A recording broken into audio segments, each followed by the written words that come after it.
Halo teman-teman, selamat datang di Lebih Dalam Lagi bersama saya, Ragu Rewi, dan juga ntar bareng rekan saya Christopher Tabir. Woi, man, Hai. kita lagi nyoba cara baru teman-teman, seperti yang teman-teman lihat. Hmm, hmm, hmm. Lagi nyoba something new, jadi, Tiga akun. man, lagi di mana? Suara gua, suara gua keluar gak? Di rumah? Aman, aman kok, Di aman, rumah. Hmm, hmm, hmm. It's aman, good, it's aman. good. I hope you Oh, guys ada are dari good. fans. Yuk, hari ini kita lebih dalam lagi ya. Ya, hari ini ngebahas tentang Pak Khotbah Pastor L. Minggu lalu judulnya Saling. Ya, Boleh lah ya. dan Oke. kita masih di bulan gereja ya. Saya ngomongin tentang real community, itu tema bulanan kita di sepanjang Oktober. So, Pastor L kemarin bagi tentang Saling. Dan yang belum nonton bisa mampir ya ke YouTube channel kami, New Wine International Church. Dan ya, Pastor El bisa bagiin singkat, habis itu kita ngobrol ya, seperti biasa, lebih dalam lagi suatu ruang untuk tanya jawab ya. Jadi kami di New Wine memutuskan untuk jadi pengkhotbah yang bertanggung jawab. Jadi kalau ada apapun yang kami katakan di hari Minggu, harus bisa dipertanggungjawabkan di hari Selasa ya, Pastor El. Tuh, Ini ruang untuk lebih dalam lagi, karena kan kalau lagi kebaktian atau lagi khotbah kan nggak mungkin ada yang nanya juga ya. Dan jadi manfaatin momen ini dengan baik. Kalau yang belum nonton, mendingan nonton dulu, karena kayaknya mayoritas pertanyaan ada di khotbahnya ya, Pastor. hmm. Kadang suka gitu, orang nanya karena nggak dengar khotbahnya. Jadi sebenarnya harusnya nonton dulu, baru nanya-nanya, jadi lebih dalam gitu. Gitu sih. Silakan Pastor bagi ini yang minggu lalu tentang saling. Idenya adalah kita kan bulan ini masih bahas tentang real community. Berhubungan, komunitas adalah sesuatu yang penting dan kita perlu perhatiin baik-baik. Segala sesuatu itu semua penting. Teman-teman, saya tahu ada orang-orang yang ditinggal oleh orang yang dia sayang, nggak berada di lingkungan seperti yang dia harapkan lagi, mental langsung drop dan dia langsung jadi agak demensia gitu. Bahkan kalau saya sempat cerita, zombie pun datangnya beramai-ramai. Kalau teman-teman nonton nonton film-film zombie ya. Kenapa? Karena kalau sendiri namanya zomblo. Ya, bercandanya gitu banget. Eh, Umin bilang minggu lalu bahwa punya relationship yang sehat, punya lingkungan baik kan bikin kita lebih sehat dan lebih bahagia. Bahkan orang pergi ke gereja umurnya bisa lebih panjang. Bayangin ya, gereja itu dramanya banyak, tetapi tampaknya orang-orang yang ada di gereja, mereka itu lebih sehat, lebih mentalnya lebih, karena mungkin mereka dapat tiap dengar khotbah dapat penghiburan dari Tuhan, mereka bisa rasain hadirat Tuhan, it makes them healthier. Nah, Matius 16 ayat 18 bilang, Yesus yang bilang, di atas batu karang ini aku akan mendirikan jemaatku dan maut tidak akan menguasainya. Yesus bilang bahwa Yesus kasih tahu jemaat tuh sama dengan gereja. Jadi gereja itu bukan gedungnya. Yesus bilang gereja itu jemaatnya. Gereja itu orangnya. Dan ini berita yang baik karena gereja itu personal, itu gereja itu kita, gereja itu juga lokal, itu kita, yaitu gereja juga universal, yaitu semua orang yang percaya Yesus Kristus itu Tuhan. Nah, yang orang suka lupa adalah kamu tidak bisa mengasihi kalau kamu nggak tertanam di komunitas. Matius 22, 37-39 mengatakan, kasihilah Tuhan Allahmu dan segenap hatimu, dan segenap jiwamu, dan kasihilah sesamamu. Kita dipanggil untuk mengasihi. Dan kamu tidak bisa mengasihi kalau kamu tidak ada dalam lingkungan. Kamu tidak ada di komunitas. Saya ada anekdot tua yang bilang, kalau misalnya mengasihi Tuhan dan sesama itu kayak kayak dua dua dua itu loh, dua garis ya. Satu yang Palang salib ya. samping ya. Satu Hmm. vertikal, satu horizontal. Nah, dan Tuhan bilang bahwa dua-duanya hukum ini setara. Mengasihi Tuhan tidak lebih baik dibanding mengasihi manusia, dan mengasihi manusia tidak lebih baik mengasihi Tuhan. Dan di sini kita mengerti bahwa kalau misalnya kenapa begitu? Bahwa saya belajar kalau misalnya kita cuma mengasihi Tuhan doang, maka kita akan seperti huruf begini doang, ke atas doang. Kayak huruf I, kayak me, myself, dan I, kalau penggambarannya. Kita doang.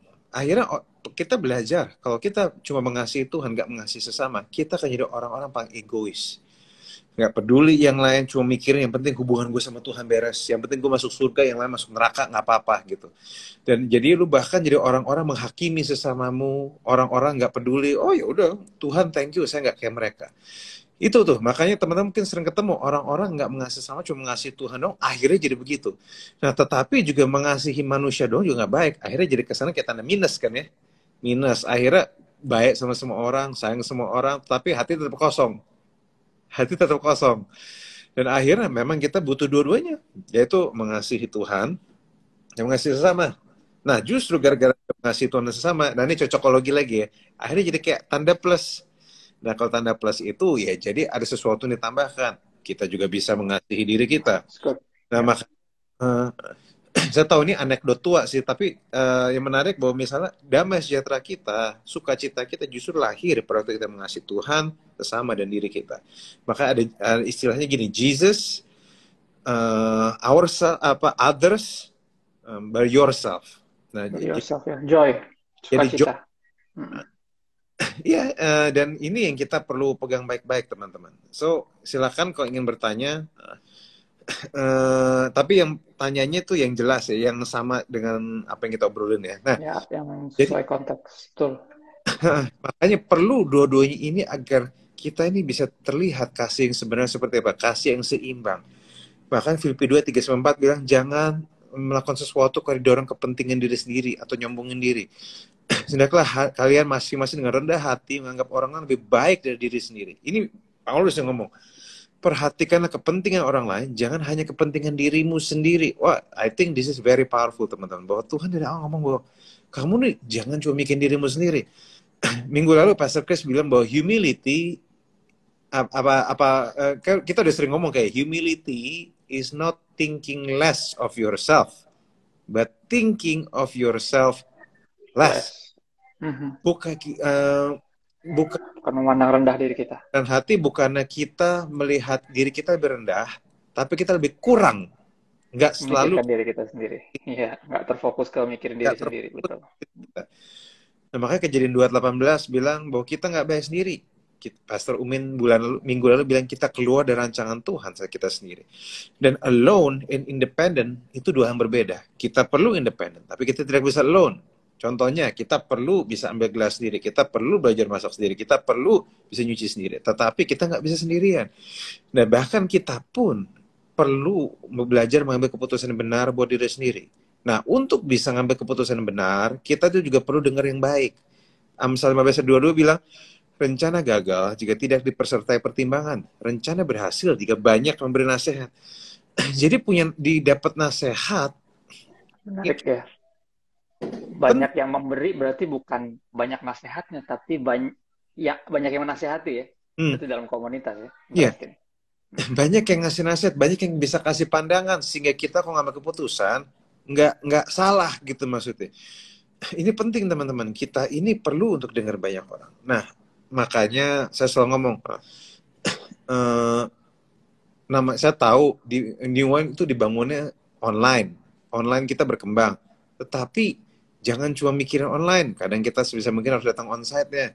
Saya minggu lalu bilang bahwa online dan onsite itu seperti tahu dan steak.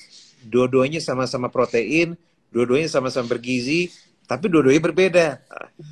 Enak mah, enakan steak, jelas. Contoh, namanya teman-teman bikin tahu. Kamu pernah ada orang restoran vegetarian bikin tahu biar rasanya kayak steak? Nggak ada yang bikin steak biar rasanya kayak tahu. Jadi memang walaupun dua-duanya sama-sama bergizi, tapi memang ada hal-hal yang berbeda pada waktu kita ketemu yang onsite beneran. So, tentu kalau misalnya yang teman-teman nggak bisa, teman-teman yang dari luar kota, ya online nggak apa-apa. Tahu tuh enak kok. Tetapi kalau misalnya kita bisa makan steak juga, kenapa harus terusan tahu? Dua-duanya penting, tapi dua-duanya berbeda. Dan juga orang yang misalnya banyak makan steak, dia itu terbiasa. Misalnya, kalau tahu kan tinggal langsung makan. Kalau steak itu kadang lemaknya harus dipotong. Kalau saya tipikal orang, kalau makan steak lemaknya dibuang dulu. Nah, dan untuk bisa motong lemaknya itu menuntut kedewasaan. Kita perlu tahu bagaimana bisa dipotong, bagian enggak. Nah, sama kayak onsite. Kita itu pada waktu kita ketemu onsite, kita dilatih berkomunitas yang benar. Di situ kita harus belajar, ibaratnya jadi dewasa. Contoh jadi dewasa apa? Kita ini perlu belajar untuk makan ayamnya, buang tulangnya. Manusia itu kan kayak ayam. Ada sisi baiknya, ada sisi menyebalkannya. Ada tulangnya yang susah gitu. Ya, tapi kedewasaan adalah saat kita bisa makan ayamnya dan kita buang tulangnya, teman-teman. Jadi, jangan cuma, banyak orang kecewa sama gereja, kecewa sama komunitas gereja juga gara-gara menurut gue ya Pastor Chris, dia nggak bisa makan ayam tanpa buang tulangnya. Jadi kurang dewasa memang. Memang Betul. kita belajar bahwa orang nggak ada yang sempurna memang. Tidak ada satupun yang sempurna. Maka kita yang harus secara niat, ya udah kalau ngeliat orang ya yang baiknya yang ayamnya diambil, tulangnya dibuang, yang sisa jeleknya ya sudah cuekin aja yang kayak gitu-gitu. Nah, ini yang teman-teman perlu pegang. Apakah teman-teman cerna? Nah, kalau udah dicerna silahkan nanti dengar di minggu-minggu bulan ini kita banyak bahas soal komunitas. Ya. Nah, ini saya sempat kutip ada Rick Warren bilang ini, real fellowship, persekutuan sejati itu lebih dibanding cuma sekedar datang ke ibadah. Fellowship sejati, persekutuan sejati itu bicara tentang kita mengalami kehidupan bersama-sama. Bersama-sama, ya. It includes dan termasuk dalamnya kasih yang tidak egois, sharing yang jujur, melayani yang praktis dilayani, memberi dengan pengorbanan, mendengarkan dengan simpati, dan ada kata apa? Saling. Saling ada kata yang luar biasa. Gini, saling itu seperti micin yang menambahkan rasa, teman-teman. Micin kan teman-teman tahu, misal bubur tuh udah enak, tapi kalau dikasih micin atau daging udah enak, kasih micin tambah enak rasanya. Dan sama, saling itu kayak micin. Jadi ibaratnya gini, sekarang bayangkan kalau cuma ada kata mengasihi, mengampuni, itu biasa ya. Itu Kristen biasa, mengasihi, mengampuni, memberi. Tapi kalau di depan ada kata saling, dampaknya beda banget. Mengampuni dan saling mengampuni itu beda banget. Mengasihi dan saling mengasihi itu beda banget. Makanya teman-teman, ini harusnya jadi pemikiran bahwa komunitas itu kita butuh untuk kepentingan kita, untuk kedewasaan kita, dan bikin kita tuh makin seperti Kristus. Nah, makanya beberapa contoh yang dibutuhkan. Apa yang komunitas bisa lakukan? Nomor 1, bikin kita bertumbuh dalam kedewasaan. Amsal 13:20 bilang orang bergaul dengan orang bijaksana akan jadi bijaksana. Orang bergaul dengan orang bodoh akan celaka. Iya, kan kita pernah bilang besi menajamkan besi, manusia menajamkan sesamanya. Ya. Gue ingat Pastor Chris, ada ponakan gue dulu pada waktu dia masih kecil, umur 3-4 tahun, ngomongnya kayak bahasa bayi. Tetapi begitu dia pergi, balik ke kampung ya, karena adiknya mau lahiran, ibunya mau lahiran adiknya, dia bergaul sama anak-anak seumur dia, dan begitu dia balik ke Jakarta, ngomongnya ngomong langsung. Iya. Anak kecil lagi. Dan saya nanya, kok dia kayak gue kan sedih juga kan, balikin bayi gue, ternyata dia udah jadi gede gara-gara ngomongnya jadi lebih lancar. Terus ibunya bilang dengan nongkrong sama orang sebaya dia, jadi ngomongannya terlatih. Nah, di situ kita tahu ini penting. Ya. Ada timbal balik yang kita perlu pelajarin. Dikasihi dan mengasihi. Ampuni dan mengampuni. Diterima dan menerima. Dihormati dan menghormati. Harus sama-sama belajar kata tolong, kata maaf, kata terima kasih. Jangan keleleran seenaknya. Harus mempercaya dan dipercaya. Harus menegur dan ditegur. Diberi tanggung jawab dan memberi tanggung jawab. Dididik dan mendidik. Mendengar dan dengar. Curhat itu penting.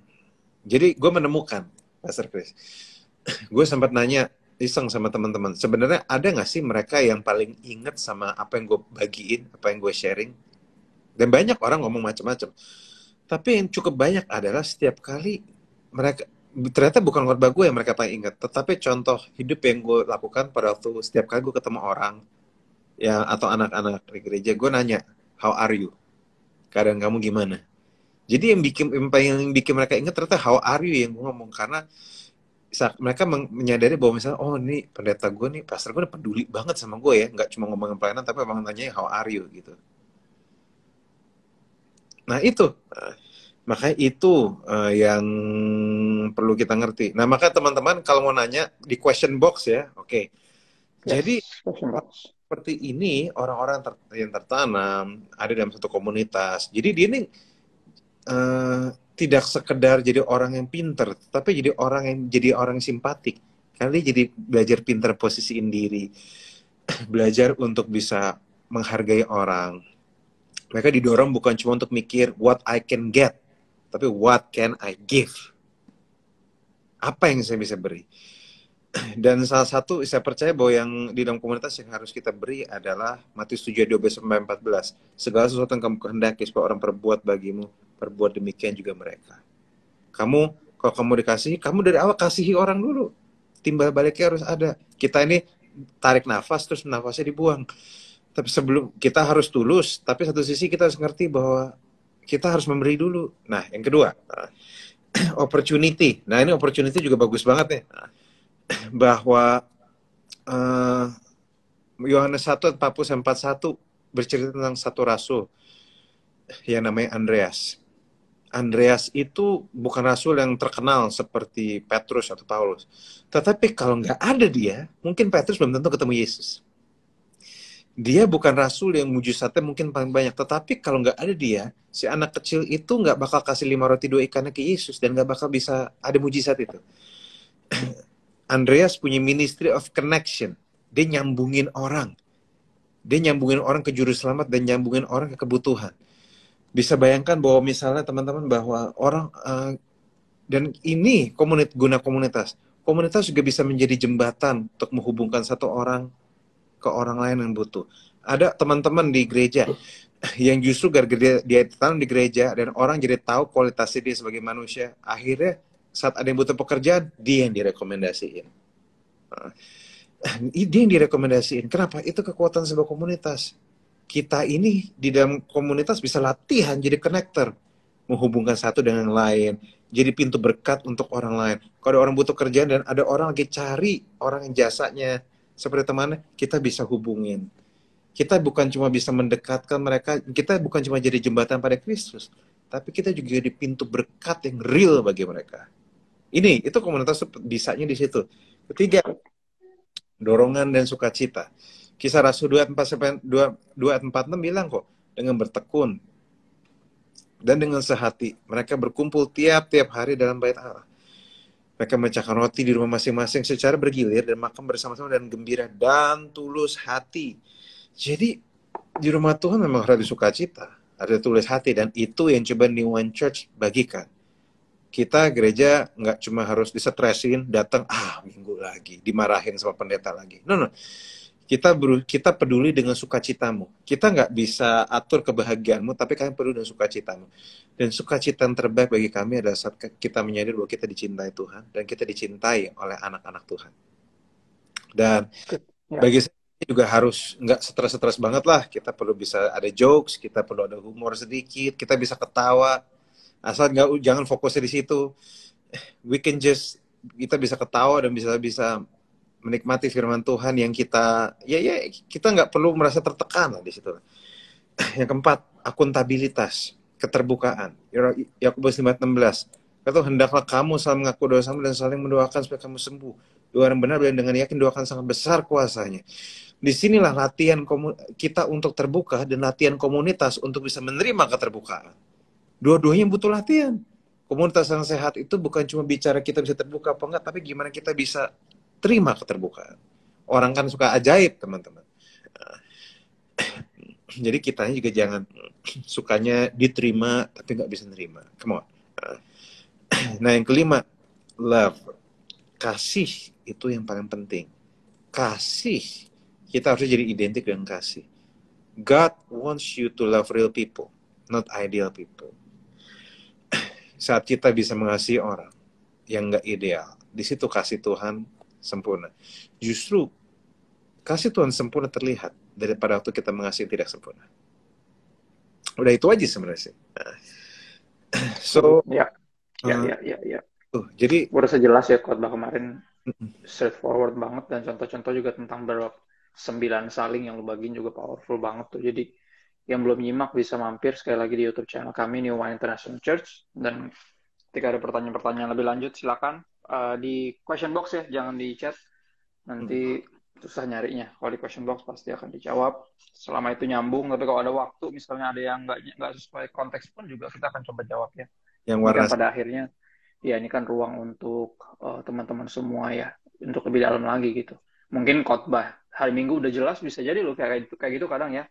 Makanya pertanyaannya bisa jadi nyerempet tapi mungkin nggak sesuai konteks. Bisa jadi karena khotbahnya udah terlalu jelas. Ada juga yang gitu, ya kan? Oke. Jadi segitu clearnya, segitu jelasnya sampai kayak oh ya udah nih mah tinggal gue lakuin aja gitu. Hmm. Gitu sih Pak. Kita silakan, mungkin ada mau tambah lagi sedikit atau langsung question box. Eh, gue cuma paling nambahin sedikit ya. Saya tahu Hmm. ada teman-teman yang trauma dengan gereja. Saya tahu ada yang luka sama gereja. Saya juga nggak bisa bohong bahwa gereja itu nggak sempurna. Luka banyak. Tapi saya juga belajar bahwa kadang menghadapi trauma itu, kalau misalnya kita trauma di komunitas, ya justru kadang pulihnya juga salah satu lewat komunitas. Saat kita menyadari bahwa, oh, tidak semua komunitas kayak gini ya. Nggak semua komunitas kayak begini ya. Ya kita harus, kadang kita harus memberanikan diri. Itu aja sebenarnya sih. Terus, apa ya, uh, udah sih, saya rasa itu aja. Karena saya cuma mau bilang bahwa biarlah di komunitas ini, dimanapun teman-teman berada, saya berharap bahwa teman-teman bisa belajar mengasihi dan belajar dikasihi. Karena ya kenyataannya Tuhan memang panggil kita jadi terang. Tetapi kadang Tuhan panggil kita jadi terang dunia, tapi Tuhan nggak panggil kita jadi apa ya, genset dunia gitu maksudnya. Semua orang Nah, pengen terang, tapi sebenarnya kita itu kita kita kayak lilin doang gitu. Jadi kita pengennya karena jadi bintang. Tentu kalau misalnya teman-teman jadi bintang bersih nggak apa-apa. Saya bersyukur, happy. Cuma sebenarnya kita dipanggil jadi lilin. Lilin itu dampaknya memang nggak besar, cuma bisa nerangin sekitar. Tapi bagi Tuhan tuh cukup. Karena daerah lain, biar orang lain terangin. Jadi kamu tuh sebenarnya tidak perlu jadi luar biasa untuk bisa berdampak. Kamu nggak perlu. Kalau kamu bisa jadi luar biasa, that's good. Tetapi kadang hal-hal ordinary, kasih yang kita berikan, penerimaan yang kita berikan bisa jadi dampak kok. Gak usah kamu jadi bersinar, jadi kayak Agnes Mo gitu, bersinar terang. Ya, kalau misalnya ada kesempatannya bagus. Tapi kalau enggak, kamu tuh nggak perlu jadi terkenal, nggak perlu jadi kaya untuk bisa berdampak kok. Just love people. Just accept people. Just honor people. Itu. Dari situ aja dulu. Dan biar di tempat dimana kamu berkomunitas, jangan didramain gitu maksudnya. Jangan kayak kok semua didramatisir gitu maksudnya. No, no, no. Orang tuh nggak ada yang sempurna. Semuanya udah terima-terima aja. Oke, itu aja. Mari. siap. Kita langsung mulai jadi pertanyaan-pertanyaan ya Pastor. Ini yang paling atas dengan 3 likes nih. Hmm. Nah, ada pertanyaan gini, Pastor, di zaman sekarang banyak komunitas yang hanya mencari jemaat aja, lupa untuk membangun hubungan. Gimana menurut Pastor? Jadi Uh, kayak dianggap kayak jumlah gitu loh, Pas. Bukan dianggap personal. Gimana? ya, memang ada gereja yang kayak gitu. Kami nggak bisa bicara banyak ya. Kami nggak bisa uh, ngomong banyak soal hal itu. Tapi kami cuma bisa bilang gini. Kami percaya komunitas. Itu yang kami percaya. New One Church percaya hal itu. New One Church percaya bahwa orang datang ke gereja ini bukan cuma another face in the crowd gitu. Kami membuka diri untuk kenal lebih dalam. Tetapi kalaupun misal ada, tapi kan setiap orang juga ada batasnya ya. Orang juga kadang nggak mau langsung kenalan, ada insecure juga. Ya kami terima, kami nggak mau maksa. Tapi ya memang ada yang seperti itu, cuma nggak semua gereja kayak gitu kok. Ya nggak perlu di New One Church juga, kalau kamu menemukan gereja yang seperti itu ya, yang mengasihi kamu berkomunitas ya silakan. Tapi kalau memang kamu udah merasa betah di situ, jangan lupa berkontribusi. Ya, itu aja sih. Itu jawaban saya. Pastor Chris mau ada It's tanya good. apa? It's good. Oh, enggak sih, gue setuju. Gue setuju ya. Mm, mm, Jadi ya harus terus diingat ya pada akhirnya gereja itu kan orangnya. mm, Orangnya. Entah dia personal atau, ya tadi kan ada 3 ya, Pastor bagiin kan di kota kemarin juga pengingat mm, bahwa gereja itu personal, terus komunal, sama universal ya. Jadi pada akhirnya intinya ya orang gitu, entah sendiri, komunitas, dan bahkan antar-antar gereja gitu ya.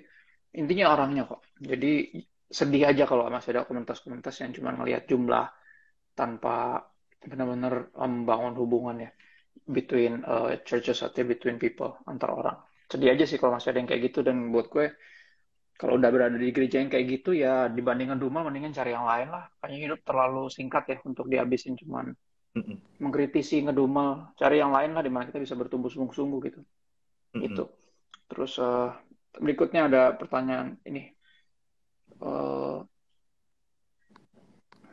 bagaimana menghadapi. Nah, ini berkaitan dengan saling menajamkan ya, Pastor L, ya. Karena kan komunitas kan untuk itu tadi Pastor L bilang juga ya. Bagaimana menghadapi orang yang mungkin tahu ada hal yang perlu dikoreksi, namun selalu deny atau menutupi atau menyangkali. Gimana menyikapi orang-orang yang demikian? Oke, nanti Pastor Chris juga ikutan jawab ya. Kalau dari saya Boleh, sih, boleh. Hmm. kadang kitanya juga harus siap untuk ngomong. Teman-teman gini, saya percaya bahwa kalau saat ada gesekan, yang disiapin tuh bukan cuma orang yang mau diomongin, tapi juga orang yang ngomong. Karena biasanya orang ngomong juga nggak suka nggak enakan kan, maksudnya kan. Ya. Kita juga harus belajar siap bahwa di sini pembentukan kita. Jadi gini, pertama kita harus mengerti bahwa pada waktu kita ini mau ngomong sama orang, bukan cuma dia yang dibentuk, kita juga dibentuk. Karena kita ini siap-siap ngomong tuh nggak enak loh maksudnya. Kadang kan kita, aduh ini gimana ya, apa sih orang tepat dan sebagainya. Ya kita juga disiapin untuk hal-hal gitu. Tapi kenyataannya memang kita harus ngomong. Nah kalau misalnya dari saya sih, kalau orang yang selalu deny, ya pakai sistem yang ada beberapa cara ya. Nomor satu, yang ngomong empat mata. Kalau misalnya masih deny, ketanya sama orang. Terus cek beneran nggak apakah dia problemnya atau dia itu sebenarnya lingkungan kita problemnya. Terus ada juga cara, misalnya kalau memang udah nggak bisa, ya minta orang yang deket, mungkin bukan orang deket ya. Ada beberapa cara sih. Ya, itu beberapa contoh caranya sih. Kalau misalnya kalau misalnya dia sebegitu mengacaukannya di gereja gitu ya, ya tegurnya harus keras memang. Mungkin sampai hamba Tuhan yang mungkin harus tegur. Kalau misalnya memang dia udah terlalu mengacaukan banget ya. Tapi kalau misalnya cuma masih ada salah-salah dikit, ya udahlah. Harus ada skala prioritas juga menurut saya sih. Biasanya sih, nah tapi yang paling penting adalah kita harus tahu yang negor itu siapa. Nah, Hmm. kalau menurut saya sih, misalnya dia bermasalah di Asher gitu misalnya. Usul saya yang negor itu entah teman sesama Asher, dan mungkin diskusikan sama ketuanya, Ya, pemberes. Itu mungkin lebih baik lah. helpful. Hmm. Dan sesuai dengan firman Tuhan juga, Pastor. Kan dibilang jika engkau melihat saudara berbuat dosa, tegurlah dia pertama empat mata dulu.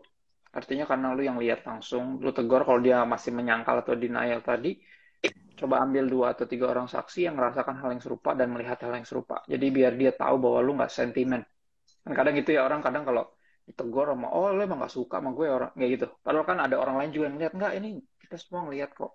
Dua atau tiga orang kita ambil sebagai saksi. Kalau tadi Pastor El bilang mungkin ketua apanya gitu ya.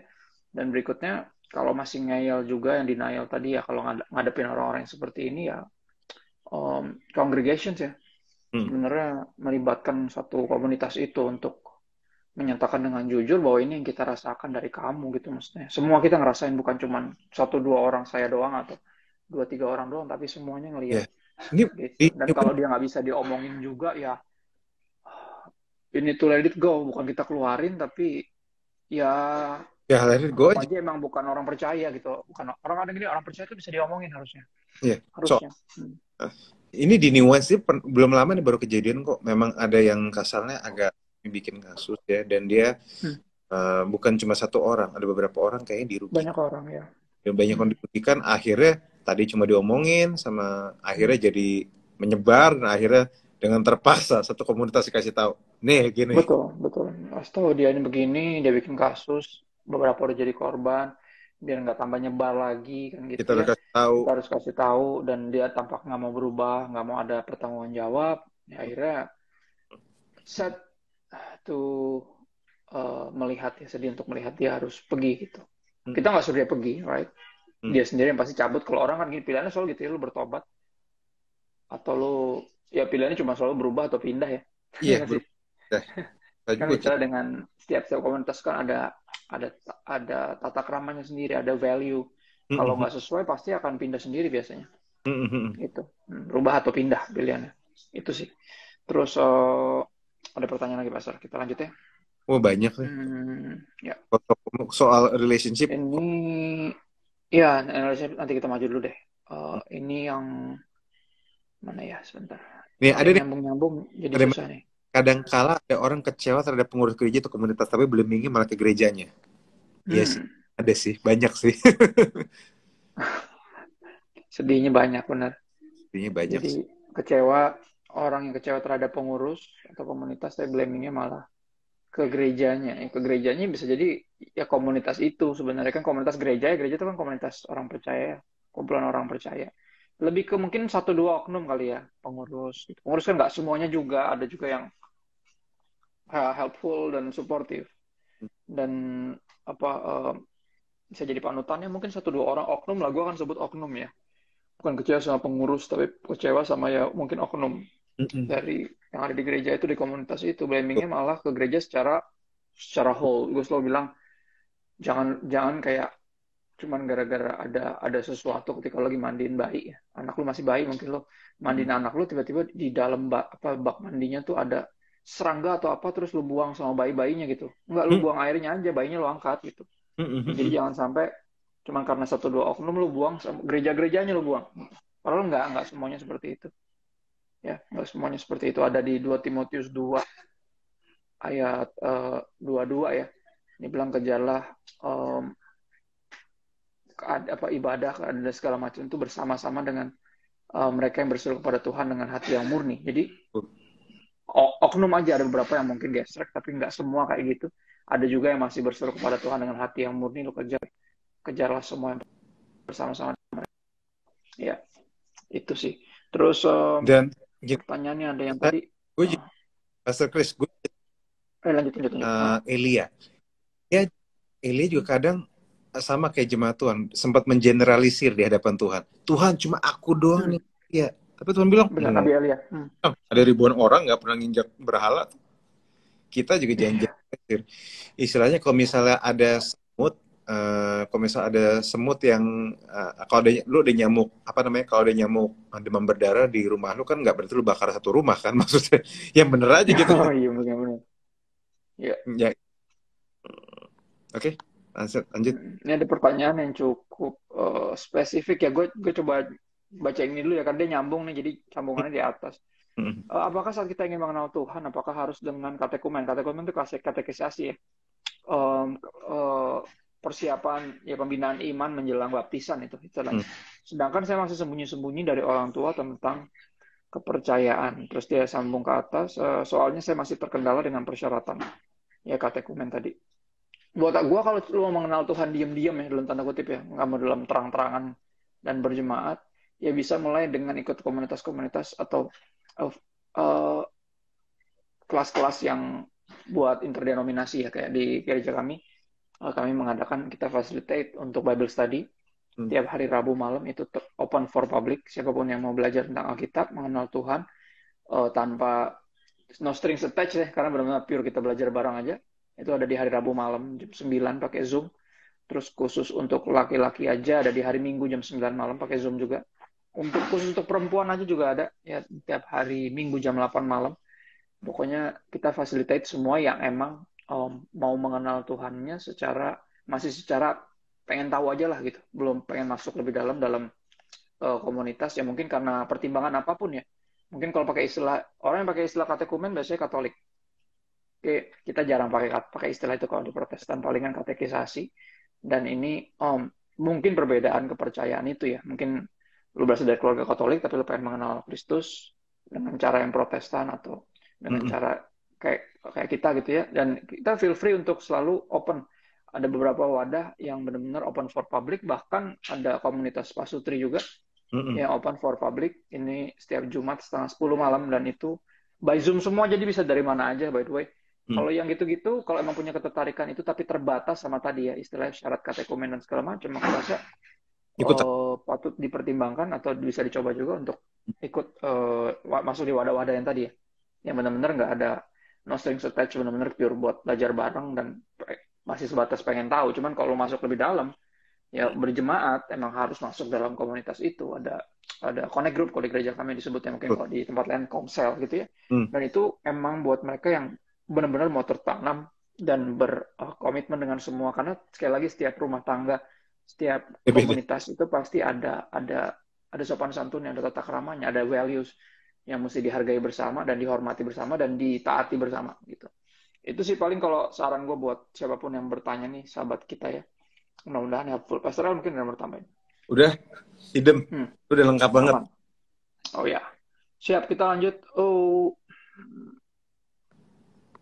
Banyak nih. Banyak. banyak nih ya. Yang paling bawah dulu, yang Hmm, paling bawah nih. Pastor wajar oke, gak sih? Takut terbuka, gue takut gak diterima. Ya oke. wajar aja kali ya. Di, wajar tapi Jangan cuma gini disampai sih. luka, ya luka itu ya luka atau kesesatan kita ya maksudnya kesalahan kita tuh emang kalau ditutup tuh kayak luka ya Mm-mm. nggak akan sembuh gitu maksudnya nggak akan pernah bisa diadres karena ditutupin terus mungkin Betul. pertama kali dibuka emang malu karena kan kayak misalnya gini gue gambarnya ja- gampang aja lah dulu tuh gue Badung ya maksudnya lumayan takilan gitu anaknya gitu nggak bisa diam gitu jadi ntar dikit-dikit tuh jatuh setiap pulang ke rumah tuh pasti luka gitu kadang ada luka yang gue tutupin dari nyokap gue gitu terus kayak kamu kok jalannya pincang kenapa kamu jatuh ya gitu enggak malu gue karena lukanya gede gue Mm. tutupin tuh enggak malu. Jangan gue gituin kan masih kecil tuh gue Mm. kata nyokap gue jangan dilihat dulu siapa tahu mesti diobatin apa gimana gitu kan pasti buka wah baru parah banget ini mah mesti diiniin mesti benar-benar diobatin gitu ya ada yang mesti mungkin dijahit yang gitu kan pertama kali bukanya emang kita takut reaksi orang berlebihan Mm. ya kan tapi orang itu reaksinya juga jadi wajar karena emang lukanya besar gitu kan atau kesalahan kita tuh kayak sesuatu yang kayak oh begitu amat tapi gue selalu ngingetin siapapun yang dalam tanda kutip meminta siapapun untuk terbuka ya ketika Mm. dia terbuka nggak usah kaget ya, karena kita juga punya dosa maksudnya kita juga struggle dengan dosa kita masing-masing ya kita juga pernah berbuat salah kita pernah hidup dalam kesalahan kita pernah terluka dan biar semua itu ketika orang terbuka nih nggak usah disikapi dengan kaget yang gimana gitu tapi gini kata penerimaan ini balik lagi yang kita tuh mau diterimanya seperti apa misalnya gini ada sesuatu yang kita hidup dalam dosa terus kita ngaku ya di depan mungkin satu orang dulu ya kayak tadi pas ngingetin Yakobus ya Mm. hendaklah kamu saling ngaku dosa saling mendoakan maka sembuh nah ketika kita ngaku harus terima dengan gini diterima itu artinya bukan artinya lu dibiarin dalam dosa ya teman-teman Mm. beda loh kalau diterima itu artinya lu akan benar-benar dibantu untuk berjuang melawan dosa lo kalau lu salah kalau lu diterima tuh artinya lu itu diadres salahnya dan dikasih tahu wah lu ngaco nih yang bener tuh gini firman Tuhan bilang gini itu artinya diterima ya kita mesti bisa differentiate antara apa namanya Penerimaan dan accept ya penerimaan dan apa namanya pembiaran ya kita mesti bisa bedain itu jadi ketika misalnya orang struggle sama same sex attraction misalnya mm. ketika dia ngaku ya kita nggak usah kaget karena semua kita juga punya kecenderungan yang Betul. salah misalnya gini hampir semua orang struggle sama pride ya kita struggle sama kesombongan hampir semua struggle sama hawa nafsu ya nggak semuanya struggle sama same sex attraction tapi harusnya ketika ada yang ngaku gitu kita nggak usah kaget tapi diterima artinya bukan lu diterima oh ya udah it's okay di sini mah kalau gereja kita mah ini kok pro LGBT nggak ada gereja yang pro LGBT itu gereja palsu ya Mm. bukan akun itu ya nggak ini gereja gereja bohongan itu orang Kristen yang benar nggak akan melawan firman Tuhan right? Penerimaan adalah ketika kita salah kita ngaco pasti dikasih tahu dituntun dalam pertobatan itu penerimaan jadi kalau lu mau diterima Mm. dalam artian dibiarin aja ya kita nggak bisa karena ini apa ya ini keluarga rohani di mana kita ini justru saling tugasnya itu tanggung jawabnya malah kata Tuhan Yesus kalau lu tahu ngelihat saudara lu berbuat dosa tegur dia itu tanggung jawab kita loh itu kewajiban kita untuk menegur dan teman-teman mesti menyadari itu adalah hak kalian untuk ditegur ini bukan ini hak kenapa kan lu berhak untuk disayang dipeduliin diperhatiin ya dan penerimaan itu sekali lagi artinya tergantung dulu yang maksud lo diterima tuh yang kayak gimana Mm. ya tapi gue akan selalu encourage siapapun untuk terbuka karena luka itu nggak bisa sembuh sendiri waktu tidak akan menyembuhkan luka waktu akan memperparah luka beberapa luka yang tutupin malah jadi busuk dan akhirnya kakinya mesti diamputasi padahal mungkin sebenarnya cuma perlu dijahit tadinya right Mm. dan kita nggak mau ada satupun yang membusuk di dalam kepahitan di dalam dosanya kita semua rindu kita semua disembuhkan ya makanya Mm. kita berupaya membangun komunitas yang aman sehingga bisa saling mengaku dosa dan saling mendoakan. Saudara silakan berkaitan dengan ini Nice. ketakutan untuk Uh, uh, terbuka. ini masih ada, itu udah jelas banget sih, Pastor Chris. Ya, ya. Ini ada di bawah nih deh. Salah nggak bangsa beribadah di gereja yang banyak saya mengerti, tapi saat pujian nyanyi bisa kan ada proyek tetapi pas khotbah tidak mengerti. Bagi saya enggak sih. Buat apa kamu? Salah sih enggak, cuma kurang bijak aja. Ya. Maksudnya ngapain lu datang ke tempat yang gini, kita datang itu kan buat apa sih? Buat denger musik, buat kayak kayak di kafe, terus kafenya ini enak nih, musik-musiknya halus gitu kan, buat menenangkan diri. Enggak, lu nggak datang untuk hanya untuk menenangkan diri, itu satu hal, I know. Tapi kita datang untuk mendengar kebenaran firman Tuhan, karena gini, only the truth can set us free, even love cannot set you free. Ini yang menarik, gue lagi renungin ini sendiri. Oke, okay? Mm, The goal is mm, untuk memberitakan kebenaran ke lu. mm, Mengasihi lu itu hanya intro. Oke, mm, mengasihi membuat hati seorang yang dikasih itu terbuka. Ketika mm, hatinya terbuka, mesti dikasih truth. Karena truth-nya yang set free, bukan love. Bukan love-nya yang set free, truth-nya yang set free. Love itu cara kita untuk membuka hati seseorang sehingga kita bisa taburkan kebenaran. Ya, jadi idenya tuh itu, teman-teman. Ya, kita datang itu untuk kebenaran. Karena hanya kebenaran yang bisa memerdekakan kita. Ya, amen. jadi kita bukan cuma datang untuk feel good, walaupun feel good itu penting ya. Tapi Good, tidak sepenting tidak sepenting. knowing and hearing the truth. Makanya kenapa penting untuk pergi ke gereja yang bahasanya lu bisa ngerti. Gitu loh. Bukan nggak boleh. Boleh aja tapi nggak ada faedahnya. Hampir nggak ada faedahnya buat lo gitu. Coba Itu denger. sih kalau dari gue. Ya Ah, nggak sih? Kecuali di daerah yang kayak gini kayak salah satu sahabat kita gitu ya. mm, Dulu kan dia orang Indonesia, cuman dulu sempat kerja di Thailand gitu ya. mm, Dia susah dapat gereja yang benar-benar Indonesia, susah. mm, Akhirnya cari Inggris juga susah, itu jaraknya sekitar 4 jam dari tempat dia tinggal, dan itu dia jarang banget ke gereja yang bisa dia ngerti bahasanya. Jadi mm, datang ke gereja dengan bahasa yang completely strange, hanya untuk bisa merasakan ya tadi atmosfer. Tadi ada lagu yang dalam beberapa lagu bahasa Inggris masih agak ngerti-ngerti dikit, cuman kalau udah mulai Tagalog pusing ya kan. mm. Tagalog mah Filipina ya. Kalau Iya. udah mulai bahasa Thailand pusing langsung. Jadi idenya adalah kalau ada gereja yang bisa lo ngerti, kenapa mesti ke tempat yang lo nggak ngerti? Mm, Gitu. Biar apa? Biar keren. Ya, misalnya gini, lo orang Bali, right? Lo bisa bahasa Indonesia sama bahasa Bali. mm. Nggak bisa bahasa Inggris, ya jangan ke Hillsong lah, kasihan. Ngerti? Lu nggak nyambung, kecuali di situ bahasa Indonesia lu bagus. Kadang ada orang gitu kan, ada orang yang gini, makanya ada berapa gereja di kota besar pun, di kota manapun ada gereja yang spesifik, gereja kesukuan namanya. Mm, Itu untuk ngebantu orang-orang yang secara secara bahasa tuh nggak fasih sama bahasa kota itu atau daerah itu. mm. Makanya ada gereja kesukuan. Gereja kesukuan tuh fungsinya sebenarnya buat itu, biar orang tuh tetap bisa dengar kebenaran, tetap bisa berkomunitas. Kadang kan belajar bahasa itu kan nggak sebentar ya. Nggak Gitu. sebentar. Jadi menurut gue kalau bisa lu cari yang bisa lu ngerti, kenapa mesti yang lu nggak ngerti gitu. Betul. Gitu sih paling. Ya, Dan itu jelas ya, teman-teman. ya, Mari, ini masih ada, pertanyaan masih banyak nih. banyak nih. Ah, Ini nggak dihapus-hapusin, bingung juga nih gue. Jadinya ya, mana yang udah. ya. Kita pelan-pelan. Bisa minta tolong Ya, ini. bagaimana Hmm, jika eh, untuk saling terbuka? Oh, ada yang ngomongin pacaran ya. hmm. Ntar aja yang Ya, ini udah.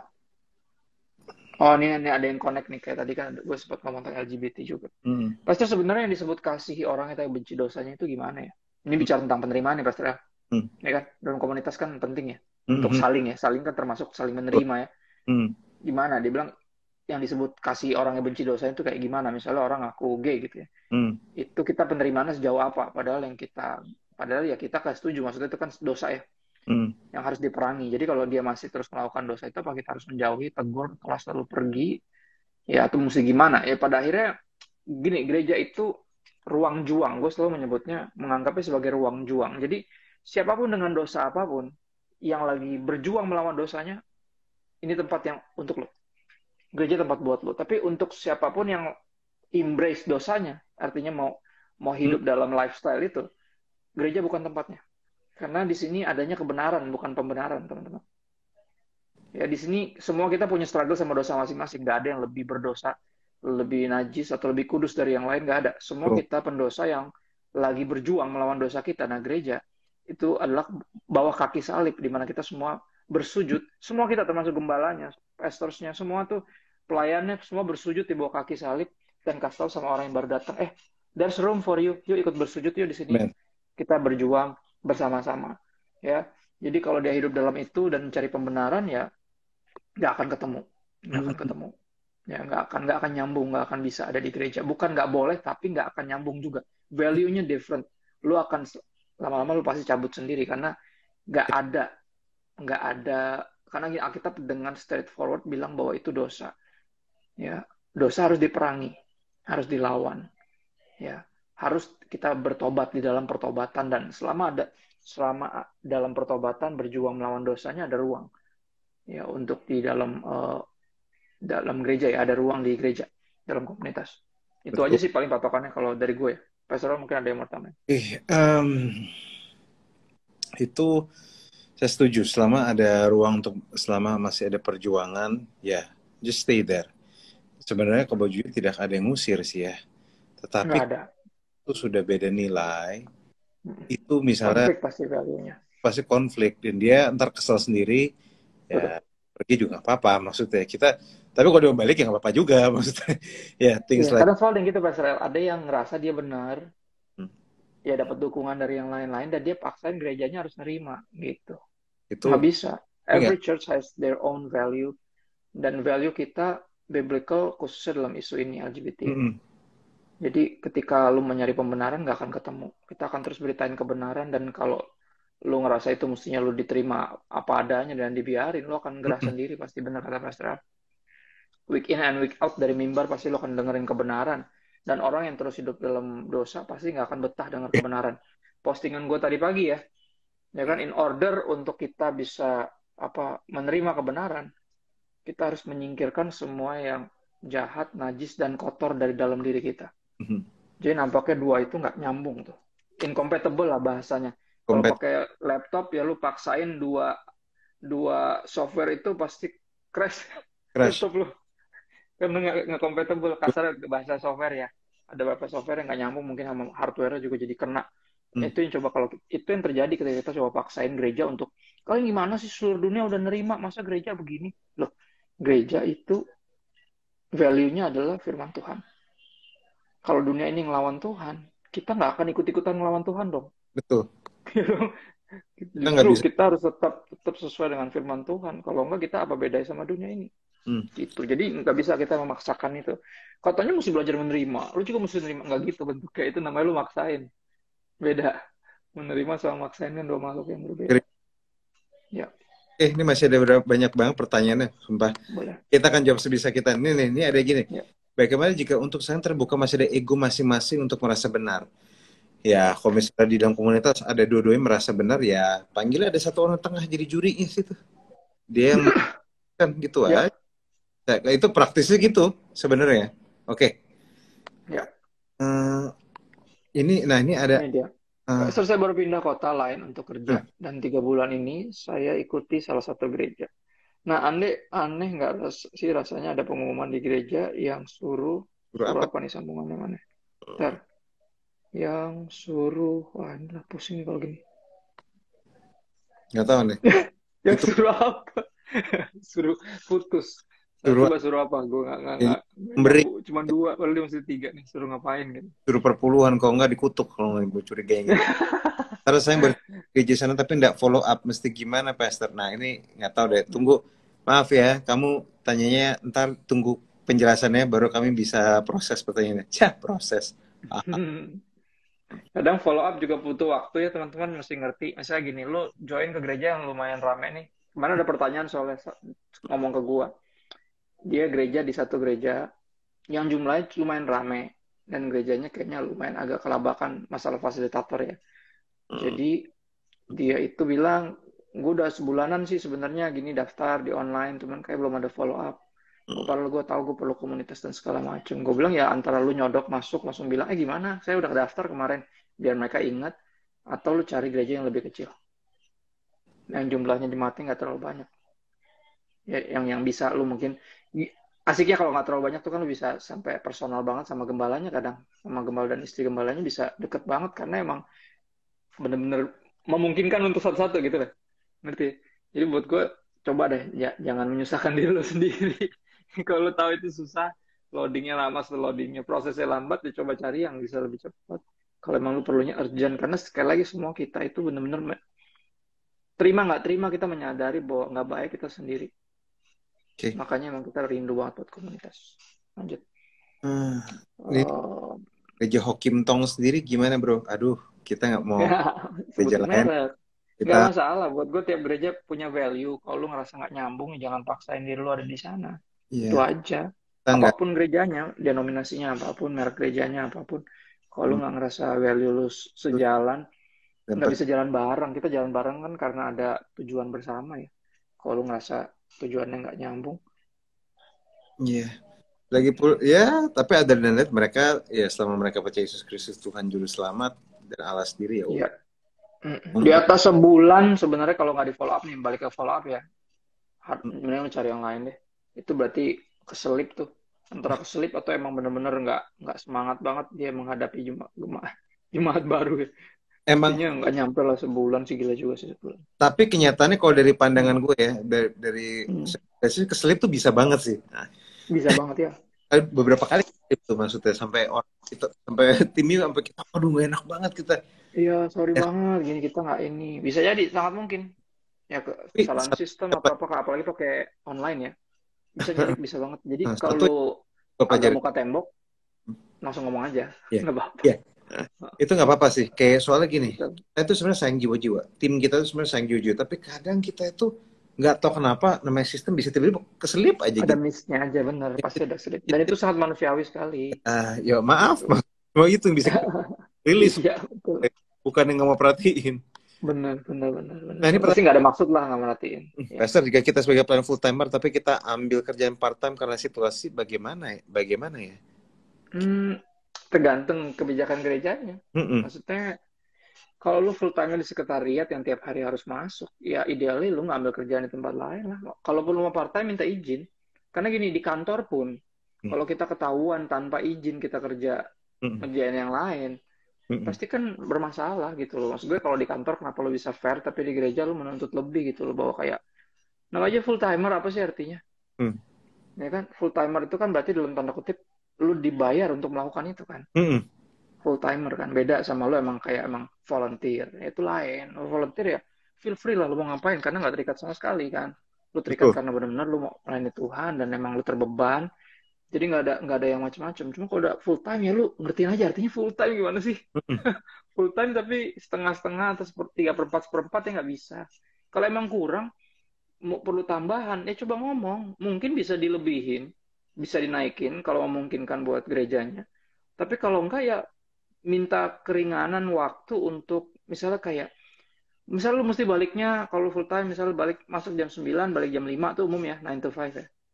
Tapi misalnya kayak boleh nggak aku tuh perlu tambahan sebenarnya. Oh gereja nggak bisa ngasih lebih karena gereja kita ya tahu sendiri lah keadaan keuangannya sekarang misalnya gini habis pandemi misalnya apa ya. Mm. Mungkin kita bisa minta kebijakan. Boleh nggak saya pulang jam 3 misalnya. Saya mau Mm. langsung narik narik online gitu maksudnya. Ngerti ya? Saya mau ojol gitu, saya mau narik. Itu Ya bisa, harusnya bisa diomongin. Kan bisa diomongin. idenya Atau adalah ya di gereja rumah itu buka bukan warung gitu. perusahaan. Iya, gereja kan bukan perusahaan tapi keluarga. Mm. Harusnya bisa diomongin secara kekeluargaan dong. Gitu. Harusnya ada jalan keluar yang manusiawi. Kalau emang kurang kan keluarga juga harus mikirin gimana nih caranya nih anggota keluarga gue bisa dicukupi. Kalau nggak memungkinkan kasih bayaran lebih, berarti harusnya ada ruang untuk kasih misal pulang lebih cepat atau apa untuk dia bisa mulai langsung buka warung atau buka tempat makan di sore-sore nggak apa-apa gitu, harusnya bisa diomongin secara kekeluargaan sih, coba omongin dulu sih kalau menurut aku ya, ya Pastor. Iya, itu diomongin sih. Soalnya memang karena beberapa satu dan lain-lain bisa nggak ada orang hamba Tuhan full time satu gereja, tapi habis itu pulangnya dia kayak buka warung gitu. Itu Ya, ya, ya, possible. sangat mungkin, sangat Jadi mungkin. bagi saya itu mendingan diomongin aja sih. Itu bukan itu bukan isu yang berat gitu. Kayak biasa Betul. kita gereja tuh hamba Tuhan juga tahu maksudnya ya kita habis pandemi ya susah. Apalagi kalau misalnya ada yang gaji dipotong maksudnya itu kan berat maksudnya. Itu kita harus survive. Ya kita kita Ya. itu sangat bisa dimengerti kok. Ya, ya itu sih. Oh tinggal kita harus cari yang oke oke nih. Eh, Ya, ini gue mau coba nyambungin ada yang tentang bimbing membimbing nih karena kan idenya komunitas juga tentang itu ya. yes. Bagaimana menyikapi anak bimbing yang maunya dicari terus, nggak mau mencari untuk belajar sama-sama? Kalau gue sih, ya udah. Kita kan cuma bisa ngajak, nggak bisa maksa ya. kalau dianya emang nggak ngerasa perlu, ya udah nggak usah dicari-cariin. Kalau gue sih biasa aja. Yang perlu pasti datang kan, idenya gitu ya. Hmm. Kita cuma kasih selalu kayak, masih ya, tetap ada lo tiap Kamis ya, jangan lupa datang ya gitu. Kalau ada yang membelaga-belaga nggak bisa datang ya biarin aja. Yang penting kita ngajak. Yang penting kita terus kirimin hanya untuk kasih tahu, if you needed anything, just come. Karena kan pada akhirnya orang kalau nggak ngerasa perlu pasti nggak akan datang. Gitu. Gue sih ada orang-orang kayak gitu sih, bahwa kita ini berusaha untuk ajak dia terus, dia kadang datang tapi abis itu kok nggak diajak nggak mau, Hilang ya. dan akhirnya gue memutuskan untuk nggak ngajak dia lagi, bukan karena nggak peduli, Bukan. cuma udah diajak 3-4 kali dan ternyata dia cuma datang buat diajak doang, ya berarti ada kemungkinan entah dia nggak enakan atau dimanja atau nggak tahu atau ada masalah apa, kita nggak tahu lah. Yang jelas berpikir bahwa bagi gue gini, prinsip gue gini, gue mengenalkan seorang pada Tuhan, tapi orang itu harus menerima dengan ya memang mau tahu, maksudnya minimal datang tanpa disuruh, itu aja minimal. Kalau misalnya dia masih suruh-suruh untuk datang, bagi gue ya sorry, that's enough. Kami sudah lakukan terbaik, gue sudah lakukan yang terbaik, saya sudah baik, sudah sempat ngajak beberapa kali. Kalau dia masih nggak datang ya mungkin memang nggak kerasan atau mungkin nggak cocok, mungkin dia bisa dijangkau orang lain dan sebagainya. Ya udah, Atau emang belum kairosnya Tuhan aja buat memang hidupnya. belum Kadang ada waktunya. yang gitu juga. Bener, ada yang belum waktunya, dia kayaknya belum masuk kandang babi kali ya. Ada yang gitu juga, dablek kan nunggu kena azab dulu baru datang ya. Udah. Jadi kita jangan fokus ke yang nggak mau datang dan gak usah pusing gimana. Yang penting kita ngajakin. Pada akhirnya gue akan ulang ini berkali-kali. Gereja itu sebenar-benarnya, sebaik-baiknya itu kita tuh fasilitator. Facilitate. Kita selalu coba fasilitasi. Dan siapa yang perlu pasti akan datang gitu ya. Dan kalau memang belum perlu ya kita doakan biar mereka menyadari bahwa mereka yang perlu Tuhan, bukan Tuhan yang perlu mereka, kan gitu ya, idenya kan gitu ya. Gitu sih. Itu sih harusnya, nggak ada lagi pastor yang lainnya di luar konteks. Di luar konteks kalau mau nanya langsung aja DM, ada Pastor L di sini, ada gue. Bisa langsung ke New Wine juga boleh. Kita ada di sosial media, khusus Instagram, bukan buat eksis ya, tapi untuk hadir. Jadi kalau ada pertanyaan-pertanyaan lebih lanjut tentang isu apapun, silakan langsung ke DM kita aja personal. Kita akan coba jawab kalau bisa. Kalau nggak bisa kita akan bilang nggak bisa. Atau kita tunggu. Ya tunggu deh, gue cari dulu jawabannya. Ya kan? Kita nggak tahu segalanya, by the way. Emang kita Jadi juga silakan yang ngerasa nggak kejawab bisa japri aja, DM langsung aja teman-teman. Jangan sungkan. Ya kalau yang masalah kewanitaan jangan ke yang kita para pria kan udah pada married. Kalau bisa ke ada Blessed Slay Discipleship yang bisa di follow, ada DM, ada Instagram istri gue, ya, dan istri Pastor L juga bisa digangguin kayaknya ya. 1-2 oke lah ya. 1-2 oke lah. Jangan 100-200 kebanyakan, nanti selambung nanti. Iya, oke. Alright, tinggal 2 menit. Gue doa deh. Oke. Bapak kami hari ini terima kasih atas obrolan kami, terima kasih atas lebih dalam lagi hari ini. Kami berdoa supaya ini bisa menginspirasi dan membuka hati dan pikiran kami akan perkara-perkara rohani yang berasal daripadamu.